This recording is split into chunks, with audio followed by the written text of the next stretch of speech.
എല്ലാവർക്കും നമസ്കാരം. പ്രൈമൽ പ്രോബ്ലംസിനെ ഡ്യുവലാക്കി മാറ്റുന്നത് എങ്ങനെയെന്നാണ് നമ്മൾ പഠിച്ചുകൊണ്ടിരുന്നത്.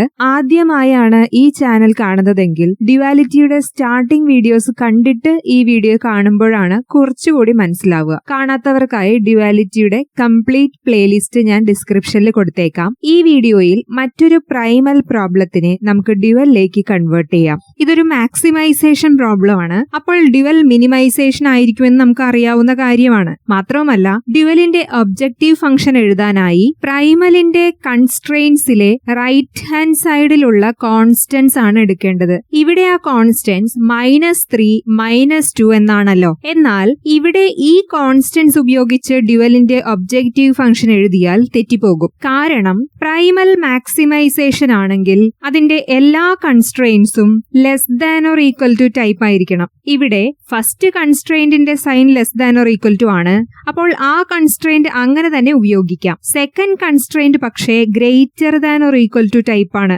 അതിനെ less than or equal to ആക്കാൻ -1 കൊണ്ട് രണ്ട് സൈഡിലും മൾട്ടിപ്ലൈ ചെയ്യുക. അപ്പോൾ പുതിയ constraint x1 - x2 greater than or equal to മാറിയിട്ട് less than or equal to 2 എന്നാകുന്നു. ഇനി ഈ പുതിയ കൺസ്ട്രെയിന്റ് വേണം സെക്കൻഡ് കൺസ്ട്രെയിന്റ് ആയിട്ട് ഉപയോഗിക്കാൻ. അപ്പോൾ ക്വസ്റ്റ്യനിൽ സെക്കൻഡ് കൺസ്ട്രെയിന്റിനെ ചേഞ്ച് ചെയ്ത് എഴുതുക. ഇനി വേണം ആക്ച്വലി ഡ്യുവൽ എഴുതാൻ തുടങ്ങാനായിട്ട്. കഴിഞ്ഞ 2 വീഡിയോസിൽ നമ്മൾ സോൾവ് ചെയ്ത ക്വസ്റ്റ്യൻസിൽ ഈ പ്രശ്നം ഉണ്ടായിരുന്നില്ല. ആദ്യം സോൾവ് ചെയ്ത മാക്സിമൈസേഷൻ പ്രോബ്ലത്തിൽ തന്നിരുന്ന എല്ലാ കൺസ്ട്രെയിൻസും less than or equal to type ആയിരുന്നു. അതേപോലെ തന്നെ രണ്ടാമത് സോൾവ് ചെയ്ത മിനിമൈസേഷൻ പ്രോബ്ലത്തിലാകട്ടെ തന്നിരുന്ന എല്ലാ കൺസ്ട്രെയിൻസും greater than or equal to ടൈപ്പും ആയിരുന്നു. ഇനി ഇവിടെ ഡ്യുവൽ എഴുതാനായി സ്റ്റാർട്ട് ചെയ്യാം. മാക്സിമൈസേഷൻ പ്രോബ്ലം ആയതുകൊണ്ട് ഡ്യുവൽ മിനിമൈസേഷൻ z' എന്നെഴുതുക.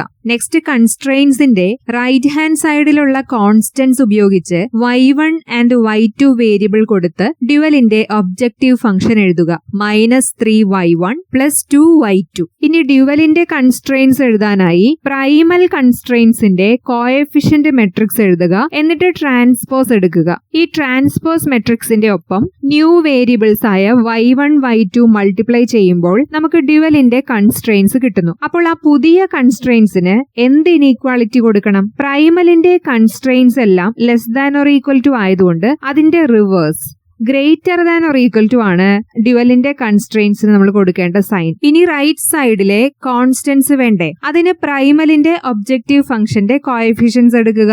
4, 2. ഇനി നമുക്ക് മൾട്ടിപ്ലൈ ചെയ്യാം. ഫസ്റ്റ് റോ y1 y2 വെച്ച് മൾട്ടിപ്ലൈ ചെയ്യുമ്പോൾ -1y1 + 1y2 greater than or equal to 4 എന്ന് കിട്ടുന്നു. റീറൈറ്റ് ചെയ്യുമ്പോഴാണെങ്കിലോ -y1 + y2 greater than or equal to 4 എന്നാകുന്നു. ഇനി സെക്കൻഡ് റോ മൾട്ടിപ്ലൈ ചെയ്യുമ്പോഴോ -1y1 - 1y2 greater than or equal to 2. Rewrite ചെയ്യുമ്പോൾ -y1 - y2 greater than or equal to 2. അങ്ങനെ ഡ്യുവലിന്റെ constraints എല്ലാം കിട്ടിക്കഴിഞ്ഞു. ഇനി നോൺ നെഗറ്റീവ് കൺസ്ട്രെയിന്റ് ആയ y1 y2 greater than or equal to 0 കൂടെ add ചെയ്ത് കഴിഞ്ഞാൽ ഡ്യുവൽ കംപ്ലീറ്റ് ആയി. വീഡിയോ ക്ലിയർ ആയി എന്ന് കരുതുന്നു. Thank U.